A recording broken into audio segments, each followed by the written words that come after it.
जहाँ पर हमने बहुत कुछ देखा है, बहुत कुछ लोगों के अंडर में अच्छी अच्छी ट्रेनिंग्स ली है, और समाज में भी हम जब जहाँ पर बहुत अच्छी मतलब हमारे जैसे बनने के लिए लोग जब सपना देखते हैं, उस स्थिति में आने के बाद भी बोलने के लिए बहुत हिम्मत करनी पड़ती है। जो स्टेज फियर बोलते हैं ना, वो सबको होता है, लेकिन इस प्रकार की गतिविधियों से और अपनी बात को अच्छी तरह से रखने का तरीका आना चाहिए आप सबको, तो वो ऐसे ही होता है। जब भी बोलने का मौका मिले पीछे मत हटो, बिल्कुल आगे होकर बोलना सीखो, क्योंकि अच्छे विचार मन में रखना एक अलग चीज होती है और विचारों को सही माध्यम से प्रकट करना अलग चीज होती है। तो ये प्रतियोगिता के लिए मैं आपको धन्यवाद दूंगी राजेंद्र जी, आपकी टीम को, कि आप लोगों ने एक अवसर दिया, एक प्लेटफॉर्म दिया जहाँ पर बच्चियाँ अच्छे से बोलना सीख सकें और अपने विचारों को रखना सीख सकें। तो क्योंकि यहाँ पर सारे युवा हैं, तो युवाओं को पूरा जीवन पड़ा होता है ना, एक कच्ची मिट्टी के घड़े की तरह होते हैं, उसको कैसे तराशा जाए उस पर उनका सारा भविष्य निर्भर करता है। तो थोड़ी सी अपने अनुभव की, अपने ज्ञान की बातें आपको जरूर शेयर करना चाहूंगी। ये जो विचार होता है, जो हम सोचते हैं, जो हम दैनिक जीवन में, है ना, ये हमारे लिए नहीं है कि हम सुबह सोकर उठे, खाना खाया, सो गए, मोबाइल देखा। ये दिनचर्या हमारा हिस्सा, सिर्फ ये दिनचर्या हमारा हिस्सा नहीं होना चाहिए। इससे हटकर भी हम कुछ सोचें, कुछ संकल्प लें, अपने देश के प्रति, समाज के प्रति जागरूक बने, तब तो कोई बात है। कहते हैं ना कि खाए पिए और क्या किया, एक दिन चले गए, वैसे नहीं बनना है हमें। यहाँ पर हमें हमारे जाने के बाद किस लिए याद किया जाएगा, ये उद्देश्य के साथ पूरे जीवन को जीना है, और हर दिन एक नए चैलेंज के साथ उसको कार्य रूप में परिणित करना है। जैसे मैं आपको उदाहरण दूंगी, एक छोटा सा बच्चा था, वो पहाड़ों में रहता था। तो वहाँ मतलब समझ लो माउंट एवरेस्ट में रहता था। वहाँ पे बहुत सारे विदेशी सैलानी आया करते थे, सब माउंट एवरेस्ट की चढ़ाई करने के लिए आया करते थे। उसका घर वहीं पहाड़ी की तलहटी में था, और वो सोचता था कि कभी मैं भी इनकी तरह, इन विदेशियों की तरह मैं भी उस एवरेस्ट की पहाड़ी पर जाऊंगा और वहां से दुनिया देखूंगा कि दुनिया कैसे दिखती है। लेकिन उसके पिता, उनका एक बहुत बुरा अनुभव था उस एवरेस्ट में चढ़ाई के बाद, जिसके बाद उन्होंने अपने लगभग सभी बच्चों को मना कर रखा था कि नहीं, अपने में से कोई भी यहाँ पर नहीं जाएगा। जब वो बच्चा धीरे धीरे बड़ा हुआ तो उसके सब्र का बांध लगभग टूटने जैसा था कि नहीं, अब तो आपने बहुत मना कर दिया, अब तो मैं वहां पर जाऊंगा। तो उसके जो पिता थे, जब वो उस यंग थे थोड़े से, तो उनकी उम्र में जब वो चढ़ने के लिए गए तो अपने एक मित्र के साथ गए। वो विदेशी सैलानियों की मदद किया करते थे चढ़ने के लिए। जब गए तो एक हादसा हुआ, वहां से वो किसी खाई में गिर गए, जिससे उनके मतलब मित्र की तो तत्काल मृत्यु हो गई, और उनका भी एक पैर टूट गया, मतलब उसकी वजह से वो चलने फिरने में भी अक्षम से हो गए थे। तो इस हादसे की वजह से वो नहीं चाहते थे कि उनका कोई बच्चा, उनके किसी बच्चे के साथ ये हादसा दोबारा रिपीट हो, तो उन्होंने सबको मना कर रखा। अब क्या हुआ, ये बच्चा नहीं माना, तो उन्होंने उसके लिए थोड़ा बहुत खाने पीने का सामान, कपड़े वपड़े बांध के एक पोटली पकड़ा दी और गुस्से में कह दिया कि जा, अपनी मर्जी करना है तो कर ले, लेकिन कभी तुझे ऐसा लगेगा कि मुझे अब आगे जाने का मन नहीं है, वापस आने का, तो घर के दरवाजे तेरे लिए हमेशा के लिए खुले हैं, तू आ जाना। तो वो ये कहकर चला गया।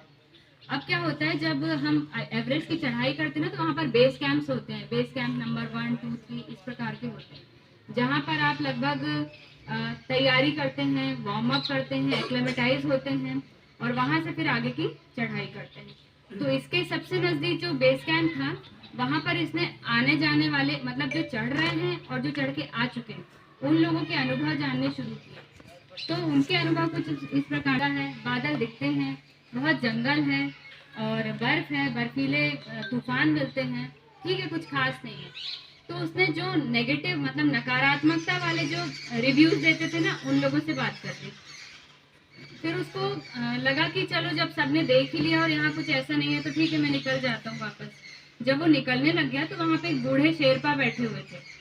तो उन्होंने कहा, मैं तुमको कई दिनों से देख रहा हूँ, लगभग 1 हफ्ते से, कि तुम यहाँ पर लोगों की मदद भी कर रहे हो, कुछ पैसे भी कमा रहे हो, तुमने पैसे भी इकट्ठे कर लिए, लेकिन तुम आगे क्यों नहीं जा पा रहे हो? तो उसने कहा जब लोग आए गए ना तो मैंने उनसे पूछ लिया कि वहाँ कुछ नहीं है, तो अब मेरा ऐसे मन नहीं है, मेरे मैं आया था तब बहुत उत्साह में था, अब मेरा उत्साह बिल्कुल ठंडा हो गया है, मेरा जाने का मन नहीं है। तो उसने कहा चलो तुमको दूसरे बेस कैंप में ले चलता हूँ। जब वहाँ लेकर गया तो उसने कहा कि यहाँ के लोग थोड़े से तुमको अच्छे लगेंगे और उनसे बात करो, फिर तुम्हारा चलने का मन होगा। उसने एक दो लोगों से बात करी तो थोड़े से पॉजिटिव रिव्यूज उसको मिले, तो उसने जाने का मन बना लिया। लेकिन फिर उसने कहा कि नहीं, इतनी दूर कौन जाए, तूफान आ गया, मुझे कुछ हो गया तो मेरे पिता गुस्सा करेंगे, इसलिए मेरा आगे जाने का मन नहीं है। ऐसा कह के वो वापस होने लग गया। तो वो जो बूढ़े शेरपा थे उन्होंने कहा कि सुनो, ऐसा करो, मेरे साथ चलो, मैं तुम्हारी जहाँ तक हो सकेगा मदद करूंगा, और जहाँ पर भी तुम्हारा वापस जाने का मन हो तो मुझे कह देना, और मेरी बस बात ध्यान से सुन लेना। फिर भी उस बात को सुनने के बाद अगर तुम्हारा मन करता है तो तुम वापस आना, नहीं तो फिर मेरे साथ आगे की जर्नी कंटिन्यू करना। उसने कहा ठीक है, मान गए वो दोनों। फिर वो चलते चले गए। तो अभी 5-7 किलोमीटर ही ऊपर चढ़ाई करी थी, और वहाँ क्या देखते हैं कि वहाँ एक घर था। उस घर में वहाँ बारिश का मौसम बना हुआ था, और कुछ ऐसे बाहर टेबल डेस्क वगैरह लगे हुए थे, और उस घर से ना पकौड़ों की खुशबू आ रही थी। तो इस लड़के ने कहा कि देखो, थोड़ी भूख भी लग गई है और यहाँ से खुशबू भी अच्छी आ रही है, चलो यहाँ पे कुछ खाते हैं और फिर चलते हैं। तो उस बूढ़े आदमी ने कहा अब बैठो, ध्यान से सुनो। ये होता है पहला डिस्ट्रैक्शन, प्रलोभन। प्रलोभन किसी भी यात्रा, चाहे वो आपके लक्ष्य को पूरा करने की या छोटे छोटे कामों को पूरा करने की यात्रा में आने वाला पहली कठिनाई होती है प्रलोभन। तो अगर हम इस प्रलोभन में फंस जाते हैं तो 2 घंटे हम यहाँ पर रुकेंगे, इस वजह से रात हो जाएगी, रात हमें यहीं काटनी पड़ेगी, और जो सुबह जहाँ के लिए हमें जल्दी निकलना है वहाँ के लिए हम लेट हो जाएंगे। ये कह के चलो वो मान गया। उसके बाद आगे चले। आगे जब चलते चले गए तो वो अपनी जगह पे पहुंच गए, और जहाँ से उनको सुबह जल्दी निकलना था, तो ये उनका टारगेट पूरा हो गया। अब वो सुबह जब जल्दी निकले 4-5 बजे, तो थोड़ी दूर पे चलने पे बहुत बर्फीला तूफान आ गया। बर्फीला तूफान ऐसे आया कि सारे कपड़े गीले हो गए, ये ठंड से ठिठुरने लग गया, और अब ये बहुत कोसने लग गया अपने निर्णय को कि मैं पहले ही, मेरे पिताजी मना कर रहे थे, मैंने ये बाबा को भी मना किया था कि आप फालतू मेरे को लेकर आ गए हो, और देखो मेरी तबीयत भी खराब होने लग गई है। फिर वो जो बाबा थे शेरपा, बूढ़े शेरपा, उन्होंने फिर बिठाया कहा। दूसरी बाधा आती है मन की कठिनाई। मन ये सोचता है कि अभी मुझे कहीं और होना चाहिए, और जबकि मैं यहाँ पर हूँ, अभी मैं बढ़िया घर पे रजाई में घुसा हुआ होता, और मैं यहाँ पर ठंड की ठोकरें खा रहा हूँ। तुम ये बताओ, तुमने यात्रा क्यों शुरू करी थी? तुमने कुछ पाने के लिए नहीं की थी यात्रा शुरू, तुमने इस यात्रा को अनुभव लेने के शुरू किया था, कि जो आज तुम हो इस तुमको बदलने के लिए तुमने यात्रा शुरू करी थी। तो फिर उसने फिर सोचा कि चलो हाँ ठीक है, मैं वहां से कुछ दूसरे अच्छे अनुभव लेकर आऊंगा। ये सोच के फिर वो आगे बढ़ गए। अब जब वो आगे बढ़े तो जाते जाते फिर उसको कुछ ऐसा झुंड दिखा लोगों का, जिनके पास बहुत अच्छे अच्छे मॉडर्न मतलब गैजेट्स थे, जैसे कि ट्रैकर था जिससे ये पता लग जाता था कि कौन कहाँ गुम जाए, तो और कुछ अच्छे अच्छे लकड़ियाँ थी, कुछ अच्छे वो राफ्ट्स होते हैं ना चलाने के, वो सब थे। अब उसको देख के फिर इसका मनोबल डाउन हो गया कि मेरे पास तो कुछ भी नहीं है, हम तो बिल्कुल बेसिक सी सुविधाओं के साथ जा रहे हैं। तो फिर वो शेरपा ने कहा कि ये जो बेसिक्स, ये जो सुविधाएं होती है ना, ये कुछ नहीं होती आपके मन के आगे। आप अपने मनोबल को खूब ऊंचा करो, और ये चीजें कुछ काम, ये भौतिक चीजों के चक्कर में मत पड़ो, आप अपने लक्ष्य को साधो और ऊंचा चलते चलो। जब ऊंचे चले गए तो फिर वो एक दिन एवरेस्ट की सबसे ऊंची चोटी आ गई। जब चोटी आ गई तो उसको बहुत ही अनुभव हुआ, बहुत अच्छा लगा, मतलब एक अलग ही अनुभव हुआ। और उसे धन्यवाद बोलने के लिए जब पीछे देखा तो वो बाबा नहीं थे, और उन्होंने उसके बैग में एक लेटर डाला हुआ था, पत्र, कि जब भी कोई कठिनाई आए तो वो कठिनाई असल में इतनी बड़ी होती नहीं है, ये सब मन की कठिनाइयां होती हैं, मन की छोटी छोटी बाधाएं होती हैं, हमेशा इनको पार करके चलो।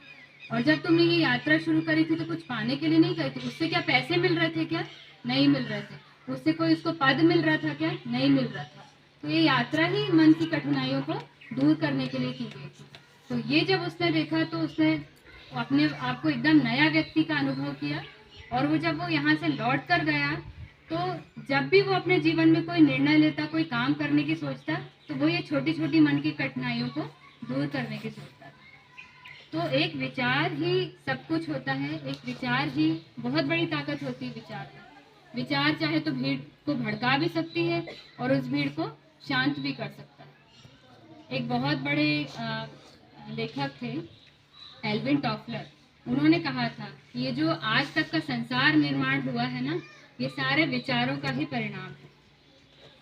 जो मानव जाति का इतिहास है वो विचारों का परिणाम है। एक छोटा सा विचार दिमाग में आया और हमने उसको कार्य रूप में परिणित किया और बस वो चीज़ बन गई। चाहे कोई वो इनोवेशन हो, कोई नए संस्थान को खोलना हो, कोई नई जॉब हो, कोई नया करियर हो, सब कुछ क्या होता है, एक विचार से ही शुरू होता है ना। तो विचार पूरे व्यक्तित्व को बदल देता है। एक इसका छोटा सा एग्जांपल है कि एक बीसीसीआई की मीटिंग हो रही थी। बीसीसीआई मतलब इंडियन जो क्रिकेट बोर्ड है उसकी मीटिंग हो रही थी। उसमें इन लोगों ने जब डिस्कशन किया तो सोचा कि फुटबॉल जैसी लोकप्रियता क्रिकेट की क्यों नहीं है, क्योंकि क्रिकेट को देखने वाले दर्शक और हमारा जो पॉपुलेशन है 1.4 अरब का, तो ये तो बहुत बड़ा है। फिर हमारे देश में मतलब हमारे देश के भी लोग फुटबॉल की तरफ, और वर्ल्ड में भी अगर ओवरऑल देखा जाए तो क्रिकेट से कहीं ज़्यादा किसकी वो है, फुटबॉल की है। तो फुटबॉल की बहुत ज़्यादा क्यों है, तो इसके पीछे आया कि क्योंकि ना क्रिकेट को देखने के लिए बहुत बड़ा मैच होता है, 4-5 घंटे हर किसी के पास नहीं होते हैं, शायद इसलिए ये कम लोकप्रिय है। तो एक छोटे से वहाँ के कोई अधिकारी थे, उन्होंने कहा कि ऐसा करते हैं, इसको ना 20 ओवर्स का कर देते हैं। 20-20 आजकल क्रिकेट का जो फॉर्मेट है ना, इसको 20 ओवर का कर देते हैं। तो सब ने रिजेक्ट कर दिया, सब ने रिजेक्ट कर दिया। और उसके कुछ महीनों बाद में सबकी आपस में सहमति हुई और पूर्ण सहमति के साथ ये 2020 क्रिकेट का फॉर्मेट पारित हुआ। और उसके बाद से ही सारे ये जो आप देख रहे हो ना अभी आईपीएल, अब देखो इसमें कितना ज़्यादा बिजनेस है, सबको रोजगार मिला, दुनिया भर में लोगों ने क्रिकेट को फुटबॉल से कहीं ज़्यादा लोकप्रियता दी।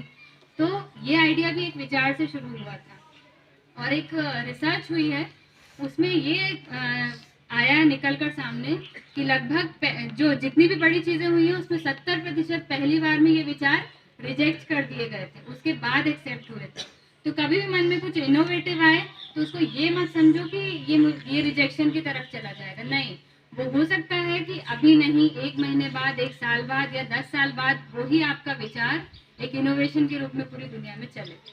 तो अपनी किसी भी चीज़ को छोटा मत समझो और उसको एक्सप्रेस करने की और उसको लोगों के बीच में रखने की कोशिश करो और सीखो कैसे रखा जाता है। तो बस इन्हीं के साथ मैं आपको जाते जाते एक और चीज़ बोलना चाहूँगी कि हमारी संस्कृति पर गर्व करना सीखो। और हमारे ये मत सोचो कि आप किसी दोयम दर्जे के देश के लोग हो, क्योंकि अभी इंडिया में जो धीरे धीरे आगे आ रहा है ना, ये सब मतलब ये एक एजेंडे की वजह से आ रहा है। सिर्फ बाय चांस चीज़ें नहीं हो रही हैं, इसको बाकायदा सही प्रारूप में और सोशल मीडिया और बहुत सारी चीज़ों के तहत आ रहा है। क्योंकि आपके पूर्वज ये मत सोचो कि कोई जंगलों में रहने वाले कोई जंगली थे, नहीं थे, है ना। उन्होंने पूरे विश्व में जागरण के प्रणेता बने। उन्होंने मतलब विश्व गुरु थे हम, और अब हम उसी की तरफ अग्रणी हो रहे हैं। इसमें आपका भी योगदान सुनिश्चित करिए। और यही एक विचार, आज का जो टेक होम मैसेज है वो विचार है, विचारों से ही व्यक्तित्व बनता है। तो एक अच्छा विचार आज यहाँ से लेकर जाइए कि मेरा सोसाइटी में क्या योगदान होगा और मैं किस लिए जाना चाहूँगा, मुझे मेरे जाने के बाद दुनिया मुझे किस लिए याद रखेगी। तो यही मैसेज आज आप लोग लेकर जाइए। और इसी आशीर्वाद के साथ, इन्हीं शुभकामनाओं के साथ मैं अपने शब्दों को विराम देती हूँ। जय हिंद, जय भारत। आप जब भी आते हैं कुछ ना कुछ नया विचार हमें देके जाते हैं, और फिर उस विचार के बाद हमारा कार्यक्रम संपन्न नहीं होता है, फिर शुरू हो जाता है। एक कार्यक्रम